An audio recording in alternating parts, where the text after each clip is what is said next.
हरिवरासनं स्वामी विश्वमोहनं हरिदधीश्वरम् आराध्य पादुकम् हरिविमर्दनं स्वामी नित्यनर्तनं हरिहरात्मजं स्वामी देवमाश्रये।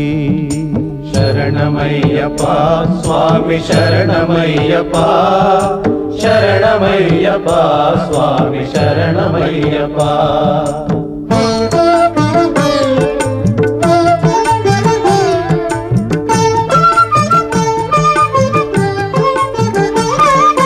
शरणकीर्तनं स्वामी शक्तमानसं भरणलोलुपं स्वामी नर्तनालसम् अरुणभासुरं स्वामी भूतनायकं हरिहरात्मजं स्वामी देवमाश्रये।